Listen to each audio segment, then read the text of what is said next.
After a staggering $600,000 bond, is Joseph Duggar actually walking around in public, going on fancy dates like absolutely nothing happened? While a victim's family is out there in unimaginable pain, is this disgraced reality star really just enjoying a completely normal life? We've all seen the rumors floating around online, but today we are going to find out the absolute truth. Because what was just spotted at an Arkansas steakhouse is going to make your blood boil.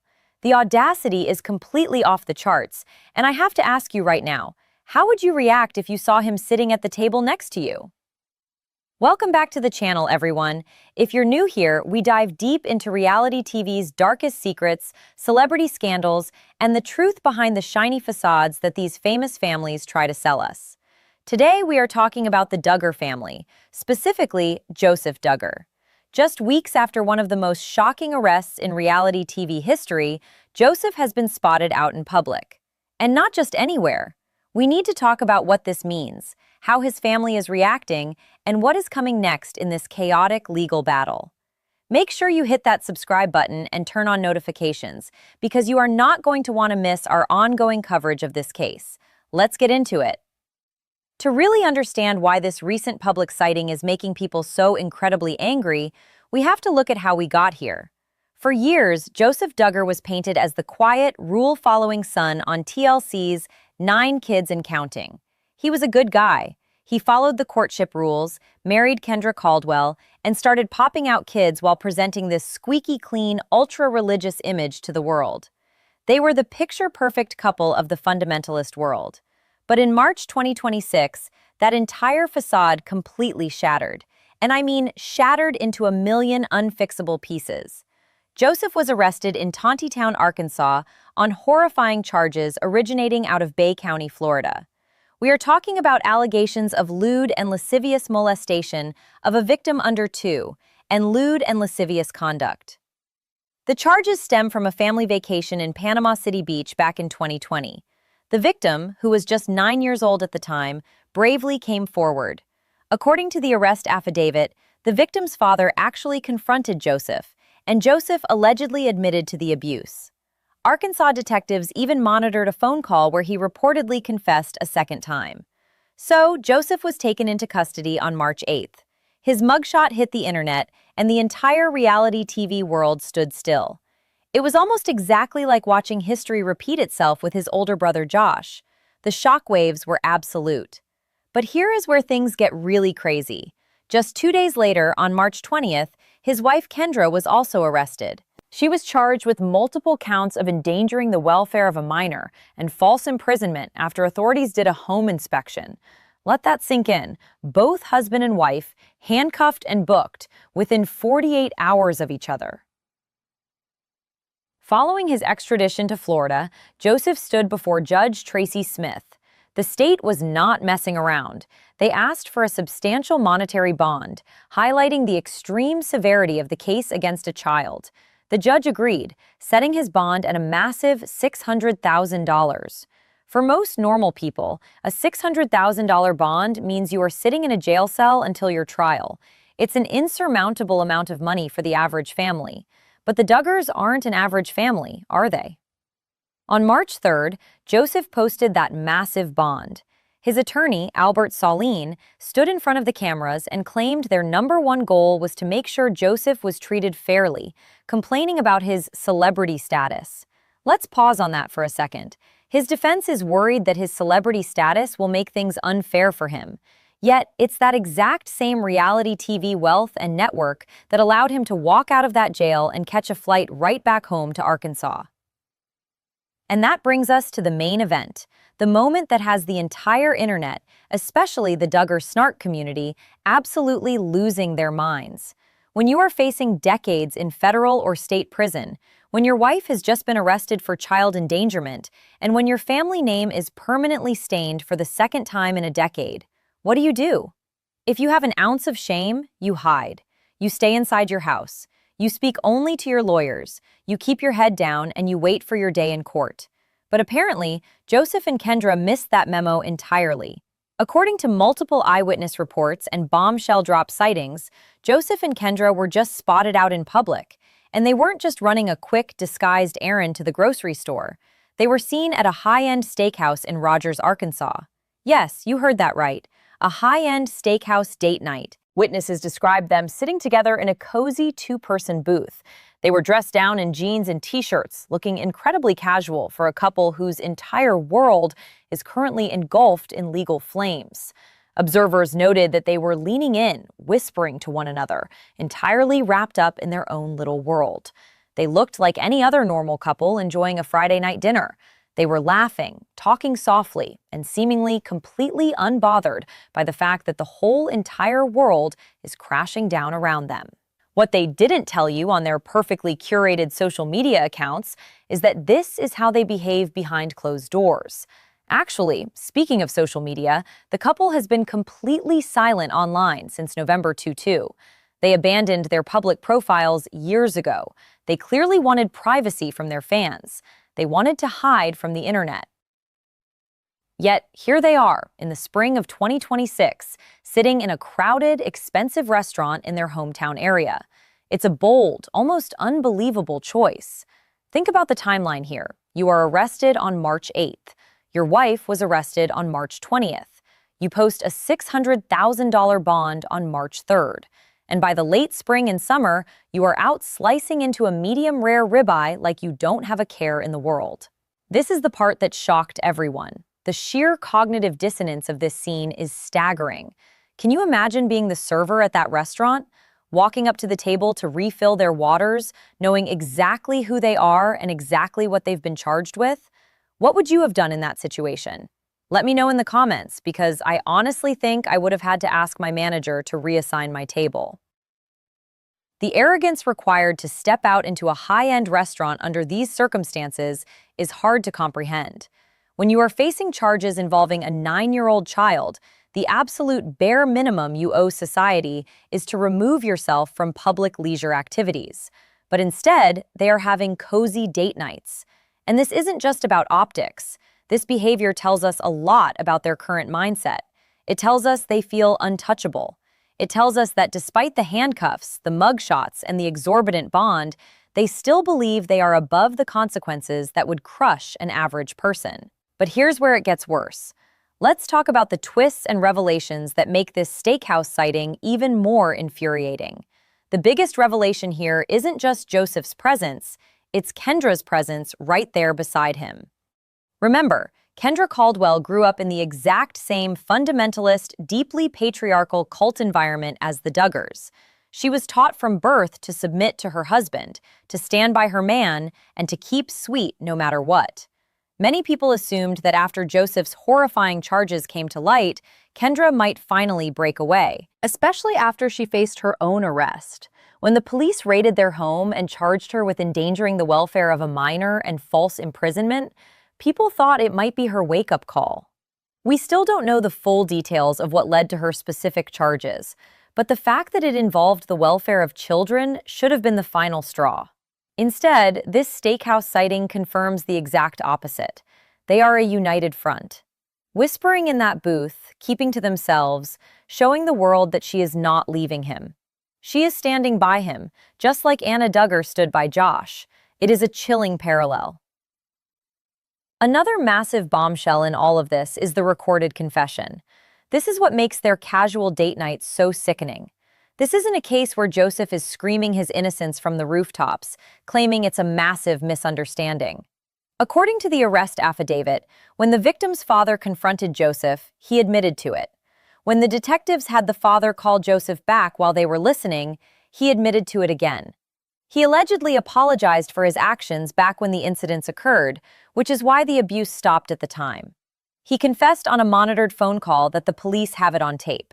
So, knowing that law enforcement has a recorded admission, knowing that the evidence is stacked against him in a terrifying way, he still has the gall to take his wife out for a high-end dinner. It's almost as if he believes the laws of the outside world simply do not apply to him. And what about the $600,000 bond? Who paid that? The Duggar family's financial empire has taken massive hits over the last decade. Shows were canceled, sponsorships were pulled, and legal fees for Josh's trial drained a lot of resources. Yet, somehow, they managed to scrape together the cash or collateral to get Joseph out of a Florida jail. This proves that the family's support network, at least financially, is still intact for the men who fall from grace.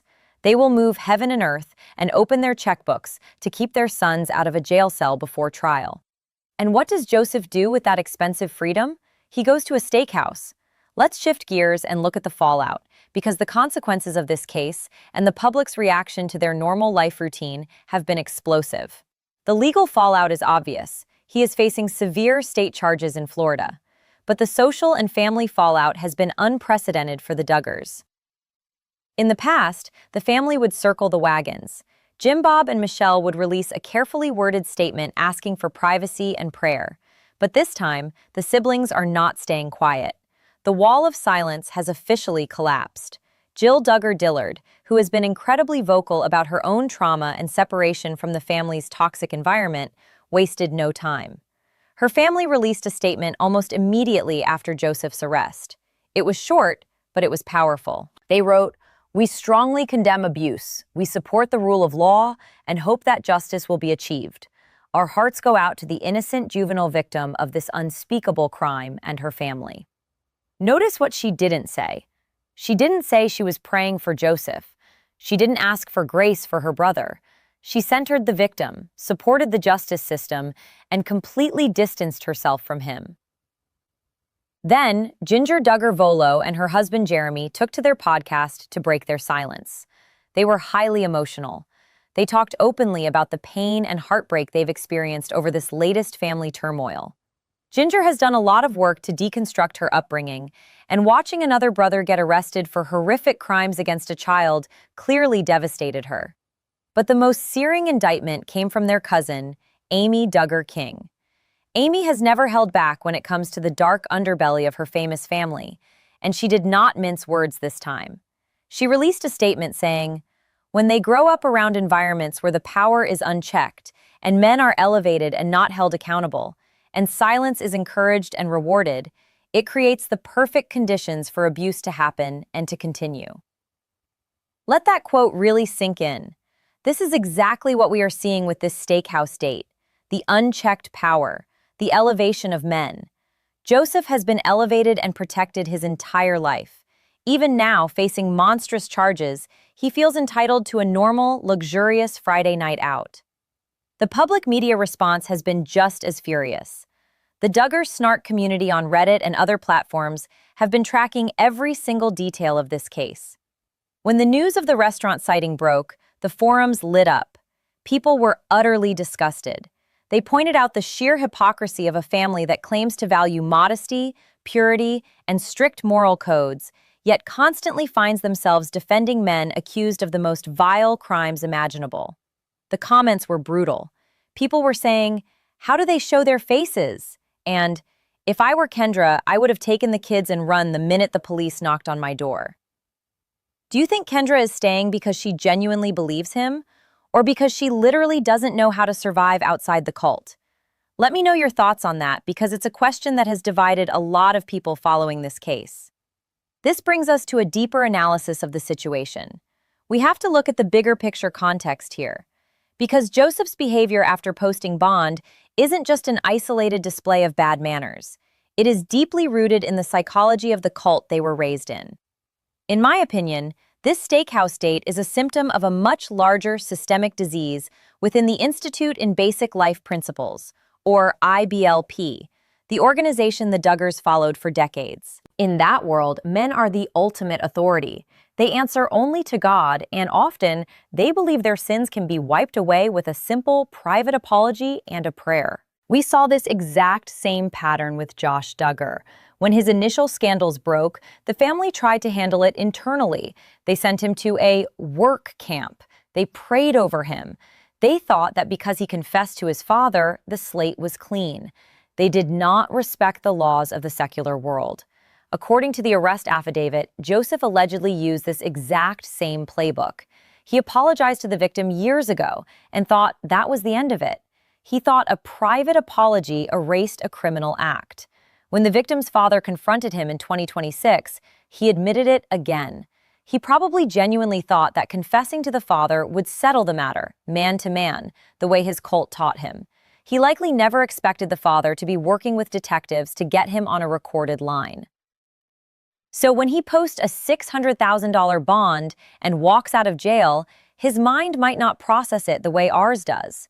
We see a man out on bail awaiting a trial that could ruin his life. He might see it as just another worldly obstacle that his family's money and God's grace will somehow fix. That is the only logical explanation for why he would feel comfortable sitting in a public booth, eating steak, and laughing with his wife. It's a terrifying level of psychological detachment. It shows that despite everything that happened with his older brother, despite the documentaries, the public shaming, and the federal prison sentence, the core beliefs of these men have not changed. They still view themselves as the main characters of the universe, immune to the shame that would paralyze a normal person. We see this pattern in so many high-profile true crime cases where wealth and religion intersect. The accused often display a shocking lack of self-awareness. They go on vacations, they attend parties, they eat at fancy restaurants, all while their victims are left to pick up the shattered pieces of their lives. It is the ultimate display of privilege. So what is next in this ongoing saga? As we move further into 2026, the legal gears are grinding forward. Joseph's attorney, Albert Saleen, is already making moves. He was recently in Bay County Court for a pretrial hearing. The defense is clearly going to focus on trying to minimize the damage of that recorded phone confession. They will likely argue about the context of the call or try to get it thrown out on procedural grounds. Saleen has already been laying the groundwork by claiming Joseph has no prior criminal record and demanding he isn't treated unfairly due to his TV fame. Meanwhile, we have to keep an eye on Kendra's case. Her charges of endangering the welfare of a minor and false imprisonment are moving through the Arkansas courts. Will her case be tied to Joseph's? Will she flip and cooperate with authorities to save herself and her children? Or will they maintain this united front all the way to a double conviction? As trial dates are set and more discovery evidence becomes public, we are going to see a lot more ugly details come to light. The prosecution in Florida is notoriously aggressive with crimes against children. They asked for a massive bond for a reason. They believe they have a rock-solid case. We also have to watch how the rest of the Duggar family navigates the upcoming months. Will Jim Bob and Michelle ever make a public statement?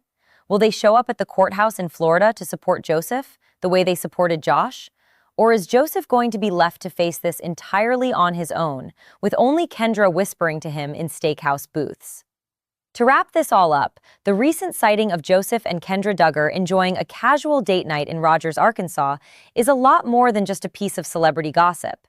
It is a glaring, infuriating look into the mindset of a man who stands accused of the unthinkable, yet behaves as though he hasn't a care in the world. It is the physical manifestation of the arrogance that Amy Duggar King warned us about. After posting a staggering $600,000 bond, Joseph isn't reflecting. He isn't hiding in shame. He is out living his life, leaning on a wife who is facing her own horrific charges, and seemingly ignoring the agonizing pain that the victim and their family are enduring right now. It's a story of unchecked privilege, a twisted religious upbringing, and a justice system that allows the wealthy to buy their way into a comfortable restaurant booth while they await trial. The contrast between the severity of his charges and the casualness of his Friday night dinner is something that people are not going to forget anytime soon. We will continue to follow every single development in this case, from the pretrial hearings in Florida to whatever happens next with Kendra in Arkansas. Now I want to hear from all of you. Is Joseph's attempt at a normal life after posting bond appropriate until he is proven guilty? Or is it completely inappropriate and disrespectful to the victim? Type appropriate or inappropriate in the comments below and let me know why you feel that way. If you appreciate this deep dive and want to stay updated on this case and others like it, please hit that like button, subscribe to the channel, and ring the bell so you never miss a video. Next week, we are diving into the newly unsealed court documents from another massive reality TV scandal, and you won't want to miss it. Thank you so much for watching, for being part of this community, and for always seeking the truth with me. Stay safe out there, and I will see you in the next one.